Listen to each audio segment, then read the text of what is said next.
Hello दोस्तों, नमस्कार।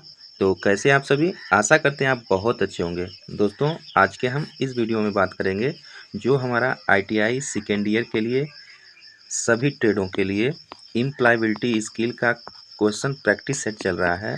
तो आज हमारा प्रैक्टिस सेट 5वां होगा, ठीक है। इससे पहले दोस्तों प्रैक्टिस सेट 4 तक हम अपने यूट्यूब चैनल पे सभी वीडियो अपलोड कर दिए हैं। तो आप लोग नहीं देखे हैं तो वीडियो के प्लेलिस्ट चेक करके वहाँ से ज़रूर देख लीजिएगा, नहीं तो वीडियो के डिस्क्रिप्शन में लिंक डाल देंगे, वहाँ से आप लोग ज़रूर देख लीजिएगा। दोस्तों ये सभी क्वेश्चन बहुत ही इंपॉर्टेंट है आपके आगामी आईटीआई का जो भी एग्ज़ाम होने वाला है। तो इसमें टोटल ऑफ नंबर जो होंगे क्वेश्चन होंगे 25 क्वेश्चन होंगे, ठीक है, जो कि प्रीवियस ईयर में पूछ चुके हैं। दोस्तों 2022 में जो न्यू पीडीएफ आया है किसका, एम्प्लॉयबिलिटी स्किल का, उसी में से सब क्वेश्चन देखने को आपको मिलेंगे। तो वीडियो को ज़्यादा से ज़्यादा आप लोग अपने फ्रेंड सर्किल में फॉरवर्ड कर दीजिएगा और चैनल पे नए हैं तो सब्सक्राइब जरूर कर लीजिएगा, ठीक है। दोस्तों वीडियो पसंद आता है तो लाइक ज़रूर करिएगा। चलिए क्वेश्चन पहला इसमें है, व्हाट इज़ द स्ट्रेस। देखिए तनाव क्या होता है, जब आदमी मतलब निराश होता है तो उस समय वह तनाव का अनुभव करता है। कोई भी टेंशन बोलते हैं ना, टेंशन हो गया है तो टेंशन का मतलब क्या है, तनाव ही होता है, ठीक है ना। टेंशन मीन्स तनाव होता है, स्ट्रेस या टेंशन एक ही बात होता है। तो उसमें क्या होता है कि उसका जो आदमी होता है उसका दिमाग अनबैलेंस रहता है, मतलब कि चिड़चिड़ापन रहता है उसके अंदर, गुस्सापन रहता है, प्रसन्नता नहीं होती है, ठीक है। तो यह तनाव होता है। तो पहला देख लेते हैं, आनंद की अनुभूति, तो बिल्कुल नहीं, तनाव में क्या होता है, गुस्से में होता है, न कि वो प्रसन्न होता है। दूसरा है आश्चर्य की भावना, तो ये भी नहीं होता है, सरप्राइज थोड़ी न रहता है, वह टेंशन में रहता है। तीसरा फीलिंग इन डिलाइट, प्रसन्नता की अनुभूति, तो ये भी बिल्कुल नहीं होगा। और चौथा आपका है निराशा की भावना, फीलिंग ऑफ फ्रस्ट्रेशन, तो दोस्तों बिल्कुल आपका डी एकदम सही हो जाएगा, क्योंकि वह फ्रस्ट्रेशन में होता है, ठीक है, निराश की भावना में होता है, जब वह स्ट्रेस में होता है, टेंशन में होता है, ठीक है। तो इस प्रश्न का जो राइट आंसर हो जाएगा ऑप्शन डी बिल्कुल सही हो जाएगा। प्रश्न नंबर दूसरा देखते हैं, आदत बनने में कितने दिन लगते हैं, how many days does it take a form a habit. दोस्तों आदत बनने में कितने दिन लगते हैं, ये आपसे क्वेश्चन पूछा है। पहला 10 दिन, दूसरा 11 दिन, तीसरा 15 दिन, या चौथा आपका 21 दिन। तो देखिए दोस्तों, आदत आपका कोई भी हैबिट होता है तो उसको बनने में कुछ समय लगता है, ठीक है। तो हैबिट बनने में, आदत बनने में मेनली आपका 21 दिन लगता है, याद रखेंगे, मेमोरी बेस है। 21 दिन आपको आदत बनने में, हैबिट बनने में लगता है। तो राइट आंसर ऑप्शन डी हो जाएगा 21 दिन। क्वेश्चन तीसरा है, कारखाना अधिनियम पेश किया गया था, तो ये इम्पोर्टेंट, बहुत इंपॉर्टेंट प्रश्न है, आप इसे जरूर याद रखेंगे। जो दोस्तों कारखाना अधिनियम पेश किया गया था वह 1948 में किया गया था। तो ऑप्शन आपका ए सही हो जाएगा, कारखाना अधिनियम पेश किया गया था किसमें, 1948 में किया गया था, ऑप्शन ए सही हो जाएगा। क्वेश्चन नंबर 4 है, वेजेज आज पेड, यानी मजदूरी का भुगतान किया जाता है। अगर आप दोस्तों कोई भी मजदूर है, मजदूरी करता है तो उसका भुगतान कैसे किया जाता है, डेली बेसिस पे, मंथली, क्वार्टरली, या फिर वार्षिक, एनुअली। तो देखिए जो मजदूरी होता है कई प्रकार से होता है, कई प्रकार से हम कर सकते हैं, लेकिन मेनली जो मजदूरी होता है तो मजदूरी को हम मासिक यानी मंथली पे उसका भुगतान पे करते हैं, ठीक है। तो ये आपका डेली बेसिस पे होता है, तो ज़्यादा जगह यह नहीं होता है, ज़्यादातर जो भारत में, इंडिया में यूज किया जाता है वह मंथली बेस पे मजदूरी का भुगतान किया जाता है। तो राइट आंसर क्या हो जाएगा, ऑप्शन बी सही हो जाएगा। क्वेश्चन नंबर 5 है, जब एक कार्यकर्ता उपलब्ध संसाधनों का उपयोग करके सर्वोत्तम उत्पादन लाने में योगदान देता है तो कार्यकर्ता होता है, क्या होता है, उत्पादक होता है, प्रभाव होता है, विश्वसनीय होता है, या सेल्फिश यानी स्वार्थी होता है। तो दोस्तों देखिए, जब एक कार्यकर्ता उपलब्ध संसाधनों का उपयोग करके सर्वोत्तम उत्पादन लाने में योगदान देता है तो उसे क्या कहेंगे, उत्पादक कहेंगे, प्रोडक्टिव कहेंगे, ठीक है। तो ऑप्शन ए सही हो जाएगा। प्रोडक्शन उत्पादन। क्वेश्चन नंबर 6 है, पीपी मीन्स, पीपी का मतलब है, देखिए जो पीपी होता है क्या होता है दोस्तों, यह एक तरह से प्रोटेक्टिव इक्विपमेंट होता है। इसका जो फुल फॉर्म पूछा है तो personal personal protective protective equipment होता है, इक्विपमेंट होता है। जो पीपी होता है, पीपी का full form personal protective equipment हो जाएगा। यानी कौन सा ऑप्शन हो जाएगा, राइट आंसर ऑप्शन बी हो जाएगा। ए में देखिए पर्सनल प्रोडक्टिव इक्विपमेंट दिया है तो नहीं होगा। वैसे आप सी में देख लेंगे, प्रोडक्टिव दिया है नहीं होगा, पर्सनल प्रोटेक्टिव इंजन दे दिया है तो ये सब नहीं होगा। आपका राइट आंसर क्या हो जाएगा, ऑप्शन बी सही हो जाएगा, यानी पर्सनल प्रोटेक्टिव इक्विपमेंट हो जाएगा। ठीक है, तो ऑप्शन बी बिल्कुल सही हो जाएगा। क्वेश्चन नंबर 7 है, पेशकश करके उत्पादकता बढ़ाई जा सकती है, यानी productive can be increase by offering, मतलब किस पेशकश करके उत्पादकता बढ़ाई जाती है, केवल प्रशिक्षण के, केवल नौकरी का अनुभव करके, प्रशिक्षण और नौकरी का अनुभव करके, यानी प्रोत्साहन लेकर। तो दोस्तों जो प्रोडक्टिव होता है, उत्पादकता होता है, वह कैसे बढ़ाया जा सकता है, तो देखिए इसमें क्या होता है, प्रशिक्षण पहले ट्रेनिंग होता है, देन उसके बाद एक्सपीरियंस, ठीक है, जॉब साइट एक्सपीरियंस। तो एक्सपीरियंस रहता है तो कोई भी काम बहुत तेज़ी से आप कर सकते हैं। ठीक है, अगर वही फ्रेशर रहते हैं तो काम डिले आप करते हैं। तो इसलिए आपके पास प्रशिक्षण और नौकरी का अनुभव दोनों रहेगा तो क्या, प्रोडक्टिव कैन बी इंक्रीज, यानी उत्पादकता आप बढ़ा सकते हैं, बढ़ा के कर सकते हैं। तो ए प्रश्न का जो राइट आंसर हो जाएगा ऑप्शन सी सही हो जाएगा। क्वेश्चन नंबर 8वां है, हाथों को काटने, जलने या हानिकारक तरल पदार्थ डॉट डॉट डॉट से बचाएं। तो कैसे बचा जा सकता है, चश्मे से, या दस्ताने से, या कान प्लग से, या हेलमेट से। तो दोस्तों देखिए यहाँ दिया है हाथों को कटने, जलने या हानिकारक तरल पदार्थों से बचाने के लिए, तो बात कर रहा है हाथ का। तो जब हाथ का कर रहा है तो ऑब्वियसली बात है दस्ताने का प्रयोग करेंगे। ठीक है, दस्ताना कहाँ पहनते हैं, हाथ में पहनते हैं। चश्मा अपना वो कहाँ लगाते हैं, आँख में लगाते हैं, ईयर प्लग होगा नहीं, तो इसलिए ऑप्शन बी सही हो जाएगा, ग्लोव्स, यानी दस्ताने लगाने से हाथ को कटने से बचा सकते हैं, जलने से बचा सकते हैं, या हानिकारक पदार्थ को जलने से हम बचा सकते हैं विथ क्या करके, पहनकर दस्ताना। तो इस प्रश्न का जो राइट आंसर हो जाएगा ऑप्शन बी बिल्कुल सही हो जाएगा। क्वेश्चन 9 है, इनमें से कौन इंटीरियर डिजाइनर के लिए आईटीआई के बाद प्रवेश स्तर की नौकरी नहीं है। पहला है स्पेशलिस्ट, दूसरा इंटर्न्स, तीसरा है जूनियर इंटीरियर डिजाइनर, चौथा है डिजाइन असिस्टेंट। तो दोस्तों देखिए आपका जैसे इनमें से कौन सा, चार ऑप्शन दिया है, तो कौन सा इंटीरियर डिजाइनों के लिए आईटीआई के बाद प्रवेश स्तर की नौकरी नहीं है। तो दो जो स्पेशलिस्ट है, स्पेशलिस्ट होता है वह आईटीआई आईटीआई के बाद नौकरी नहीं होता है, मतलब आईटीआई के बाद प्रवेश स्तर की नौकरी नहीं होता है। तो राइट आंसर क्या हो जाएगा, ऑप्शन ए बिल्कुल सही हो जाएगा। क्वेश्चन नंबर 10 है, गुणवत्ता प्रबंधन प्रणाली समस्या समाधान के लिए कुछ उपकरणों का उपयोग करती है, निम्नलिखित में से कौन उनमें से एक नहीं है। क्या है, फिशबोन डायग्राम, दूसरा 5D एंड 5S मेथड, दूसरा तीसरा 4D एंड 4S मेथड, चौथा है केजेन ट्विन क्लिम्पन। ठीक है, तो दोस्तों इस प्रश्न का जो राइट आंसर हो जाएगा ऑप्शन सी सही हो जाएगा, 4D एंड 4S मेथड। जो आपका जो आपका गुणवत्ता प्रबंधन प्रणाली समस्याएं समाधान के लिए कुछ उपकरणों का उपयोग करती है उसे हम 4D एंड 4S मेथड कहते हैं। याद रखेंगे उसे क्या कहते हैं, 4D और 4S मेथड कहते हैं।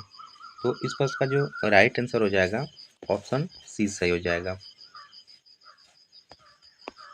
क्वेश्चन नंबर 11 है, आईएसआई स्टैंड फॉर, मतलब आईएसआई का फुल फॉर्म पूछा है।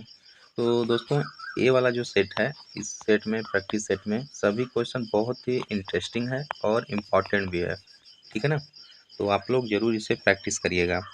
तो ISI स्टैंड फॉर, ISI का फुल फॉर्म पूछा है। तो देखिए, ISI का जो फुल फॉर्म होता है, इंटरनेशनल ऑर्गेनाइजेशन फॉर फॉर स्टेबिलिटाइजेशन होता है, स्टेबिलिटाइजेशन होता है। तो ऑप्शन ए आपका नहीं होगा, बी नहीं होगा, सी भी नहीं होगा, ऑप्शन नंबर आपका डी बिल्कुल सही हो जाएगा, इंटरनेशनल ऑर्गेनाइजेशन फॉर स्टेबलाइजेशन। तो राइट आंसर ऑप्शन डी सही हो जाएगा, ISI का फुल फॉर्म, ठीक है, ISO का फुल फॉर्म। प्रश्न अगला है दोस्तों, BSI स्टैंड फॉर, यानी BIS का फुल फॉर्म पूछा है। तो BIS का भी फुल फॉर्म बहुत इंपॉर्टेंट है, बहुत से एग्जाम में पूछ चुका है। तो इसका जो होता है ब्यूरो ऑफ इंडियन स्टैंडर्ड होता है, ठीक है, स्टैंडर्ड होता है। तो पहला ब्यूरो ऑफ इंडियन स्टैंडर्ड, तो दोस्तों पहला ही आपका बिल्कुल सही जवाब हो जाएगा, राइट आंसर हो जाएगा, ब्यूरो ऑफ इंडियन स्टैंडर्ड होता है, BIS का फुल फॉर्म होता है। क्वेश्चन नंबर 13 है, व्यापार विचार डैश के लिए चाहिए, यानी द बिजनेस आइडिया शुड किसके लिए चाहिए, सर्टिफाइड ओनली माई नीड्स, केवल अपनी ज़रूरतों को पूरा करने के लिए, किसी की समस्या समाधान करने के लिए, या सेव द वर्ल्ड दुनिया को बचाने के लिए, या उपरोक्त में से कोई नहीं। तो देखिए दोस्तों, जो बिजनेस होता है, व्यापार होता है, तो मेनली किसके लिए चाहिए, सोल्व सम, मतलब सम वन प्रॉब्लम, किसी की समस्या का समाधान करने के लिए। जैसे हम कोई भी बिजनेस करते हैं तो उसमें क्या होता है, कोई ना कोई समस्या होता है, यानी कोई ना कोई आदमी की समस्या होता है, उसका हम समाधान करते हैं। जैसे हम अगर दूध का बिजनेस करते हैं तो नीड होता है बच्चों के लिए दूध पीना, तो हम क्या करते हैं, उनके समस्याओं का समाधान करते हैं जो हमसे दूध लेते हैं, ठीक है। तो उस तरह आप समझ सकते हैं कि बिजनेस कोई भी होता है तो किसी की समस्या का समाधान करने के लिए होता है, ठीक है ना। तो राइट आंसर क्या हो जाएगा, ऑप्शन बी सही हो जाएगा। अगला क्वेश्चन है, सोशल मीडिया में हम अपनी भावनाओं को व्यक्त करते हैं और भावनाएं क्या करती है, इमोज होती है, गेस्चर्स होती है, आई कंटेक्ट होती है, बॉडी मूवमेंट होता है।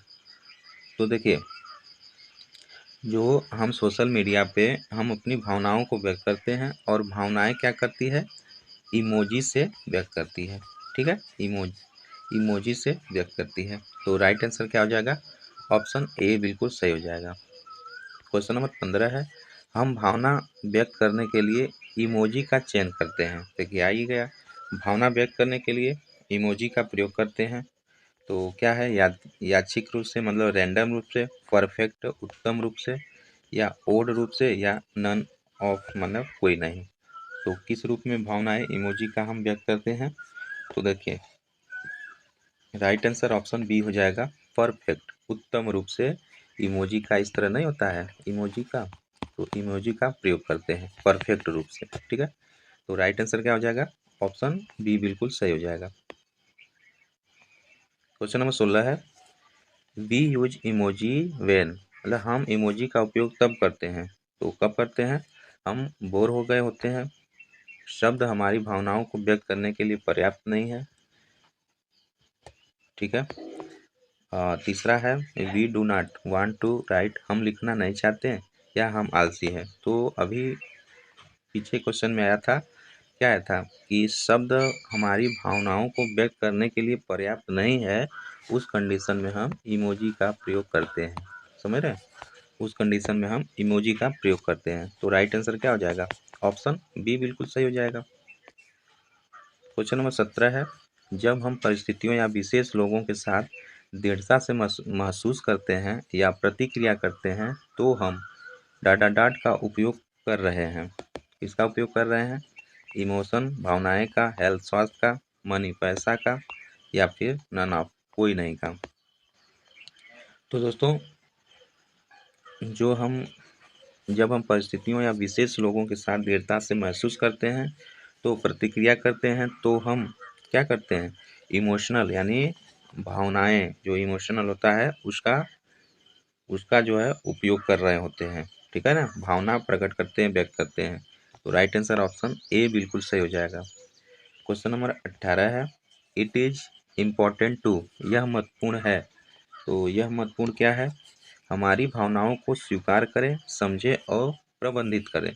दूसरा, अपनी भावनाओं को स्वीकार करें, गलत समझें और प्रबंधित करें। तीसरा है, हमारी भावनाओं का मना करना, गलत समझना और प्रतिबंधित करना। चौथा, भावनाओं को स्वीकार करना और गलत समझना। तो दोस्तों इस प्रश्न का जो राइट आंसर हो जाएगा ऑप्शन ए सही हो जाएगा। Accept, understand and manage our emotion, हमारी भावनाओं को स्वीकार करें, समझें और प्रबंधित करें। तो राइट आंसर क्या हो जाएगा, ऑप्शन ए बिल्कुल सही हो जाएगा। ठीक है। क्वेश्चन नंबर 19 है, किसी व्यक्ति की भावनाओं को ठीक से समझने और प्रतिबंधित करने की क्षमता कहलाती है। क्या कहलाती है, इंटेलिजेंस, बुद्धिमत्ता, आर्टिफिशियल इंटेलिजेंस, कृत्रिम बुद्धिमत्ता, या फिर इमोशनल इंटेलिजेंस, भावनात्मक बुद्धि, या स्प्लिट पर्सनालिटी, विभाजित व्यक्तित्व। तो दोस्तों इस प्रश्न का जो राइट आंसर हो जाएगा ऑप्शन सी हो जाएगा, इमोशनल इंटेलिजेंस हो जाएगा, भावनात्मक बुद्धि हो जाएगी। ठीक है, किसी व्यक्ति की भावनाओं को ठीक से समझना और प्रतिबंधित करने की जो क्षमता होती है वह इमोशनल इंटेलिजेंस होता है। इस प्रश्न का जो राइट आंसर हो जाएगा ऑप्शन सी बिल्कुल सही हो जाएगा। क्वेश्चन नंबर 20 है, 20 है, ए personal with high emotion intelligence has, उच्च भावनात्मक वृद्धि वाले व्यक्ति के पास क्या होता है, बहुत सारे नकारात्मक गुण होते हैं, अहंकार ईगो होता है, या लॉट ऑफ पॉजिटिव क्वालिटी, बहुत सारे सकारात्मक गुण होते हैं, एजाब नौकरी होती है। तो दोस्तों जो ए personal with high emotional intelligence होता है उसके पास क्या होता है, लॉट ऑफ पॉजिटिव क्वालिटी, यानी बहुत सारे सकारात्मक गुण होते हैं। ठीक है, तो राइट आंसर क्या हो जाएगा, ऑप्शन सी बिल्कुल सही हो जाएगा, उसके पास बहुत सारे सकारात्मक गुण होते हैं। दोस्तों ये जो मतलब अच्छा भावनात्मक भावनात्मक वाले बुद्धि वाला व्यक्ति होता है तो उसके पास क्या होता है, बहुत सारे क्वालिटी सकारात्मक वाले गुण होते हैं। ठीक है, राइट आंसर ऑप्शन सी बिल्कुल सही हो जाएगा। क्वेश्चन नंबर 21 है, when something good happens to be, we feel, जब हमारे साथ कुछ अच्छा होता है तो हमें लगता है, क्या लगता है, मतलब चिढ़ा हुआ लगता है, गुस्सा लगता है, या क्रोध जैसी नकारात्मक भावनाएं आती है, या सकारात्मक भावनाएं जैसी खुशी आती है। ठीक है, तो देखिए यहाँ पे क्या बोल रहा है क्वेश्चन में, क्वेश्चन पॉजिटिव है, यानी when something good happens to us we feel, मतलब जब हमारे साथ कुछ अच्छा होता है तो हमें लगता है। दोस्तों जब हमारे साथ किसी के साथ जब अच्छा ही होगा तो क्या होगा, उसे चिढ़ा हुआ तो होगा नहीं, गुस्सा भी वो नहीं होगा, और क्रोध वो जैसी बात भी नहीं होगा। ठीक है, तो क्या हो जाएगा, ऑप्शन डी हो जाएगा, यानी सकारात्मक भावनाएं जैसी खुशी होगी। ठीक है, पॉजिटिव इमोशन लाइक हैप्पीनेस होगा। राइट आंसर क्या हो जाएगा, ऑप्शन डी बिल्कुल सही हो जाएगा। ठीक है ना, तो क्वेश्चन पॉजिटिव है तो उसका आंसर भी पॉजिटिव ही होना चाहिए, नेगेटिव कैसे होगा, नहीं हो पाएगा, है ना। तो राइट आंसर क्या हो जाएगा 21 का ऑप्शन डी सही हो जाएगा। क्वेश्चन नंबर 22 है, the first step to manage emotions is to, यानी भावनाओं को प्रबंधित करने के लिए पहला कदम क्या रहेगा, या पहला कदम क्या है। पहला है एक्सेप्ट एंड अंडरस्टैंड इमोशन, भावनाओं को स्वीकार करें और समझें। दूसरा, एक्सप्रेस इमोशन, भावनाओं को व्यक्त करें। तीसरा है मैनेज इमोशन, भावनाओं को प्रबंध करें, या भावनाओं को अस्वीकार करें, रिजेक्ट करें। तो दोस्तों देखिए क्वेश्चन पूछा है भावनाओं को प्रबंधित करने के लिए पहला कदम क्या होना चाहिए। तो देखिए पहला कदम एक्सेप्ट एंड अंडरस्टैंड इमोशन, भावनाओं को स्वीकार करें और समझें। ठीक है, तो पहला कदम यही होगा, राइट आंसर ऑप्शन ए सही हो जाएगा, एक्सेप्ट करें एंड अंडरस्टैंड इमोशन। ठीक है, भावनाओं को स्वीकार करें और समझें उसे। तो राइट आंसर क्या हो जाएगा, ऑप्शन ए बिल्कुल सही हो जाएगा।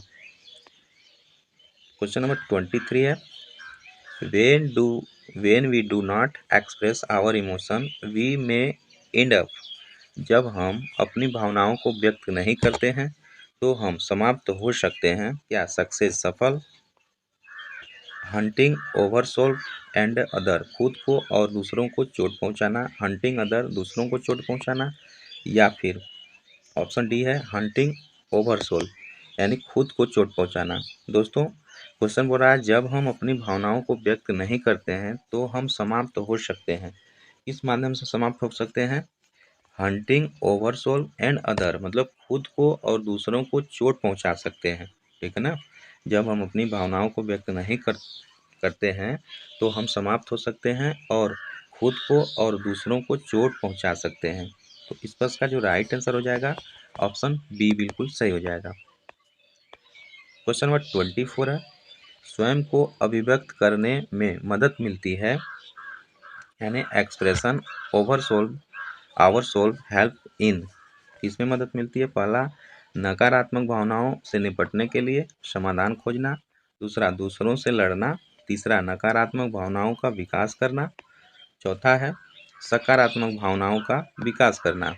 तो दोस्तों देखिए, स्वयं को अभिव्यक्त करने में मदद मिलती है। किसकी मदद मिलती है? तो नकारात्मक भावनाओं से निपटने के लिए समाधान खोजना। ठीक है, राइट आंसर ऑप्शन ए सही हो जाएगा, finding solution to deal with negative emotions. ठीक है ना? राइट आंसर ऑप्शन ए सही हो जाएगा। क्वेश्चन नंबर 25 है और आज का लास्ट क्वेश्चन होगा। If we do not learn how to control it can spoil relationship, अगर हम नियंत्रित करना नहीं सीखते तो रिश्ते खराब हो सकता है। हंसी से, पीपल, लोग से, अन्य से, या फिर खतरा से। तो दोस्तों देखिए, अगर हम नियंत्रित करना नहीं सीखते हैं तो रिश्ता खराब हो सकता है। ठीक है, किससे खराब हो सकता है? एंगर, एंगर यानी खतरा, खतरा। राइट आंसर इसका क्या हो जाएगा? खतरा, ऑप्शन डी सही हो जाएगा। अगर अगर हम नियंत्रित करना नहीं सीखते तो रिश्ता खराब हो सकता है, यह खतरा है। ठीक है, खतरा है। तो राइट आंसर क्या हो जाएगा?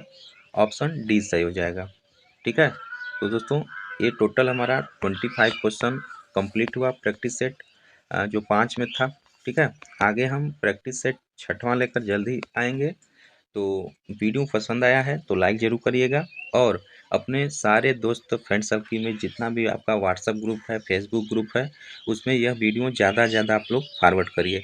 और दोस्तों अगर आप चैनल पे नए हैं तो सब्सक्राइब जरूर कर लीजिए। ठीक है दोस्तों, आप लोग के सपोर्ट से हम बहुत सारे मतलब जितने भी क्वेश्चन है उसको और भी लेकर आते रहेंगे। तो ज़रूर हमें सपोर्ट करिए और सभी लोग को फॉरवर्ड जरूर करिएगा। तो मिलते हैं अगले प्रैक्टिस सेट के साथ, तब तक के लिए पढ़ते रहिए, मस्त रहिए। जय हिंद, जय भारत।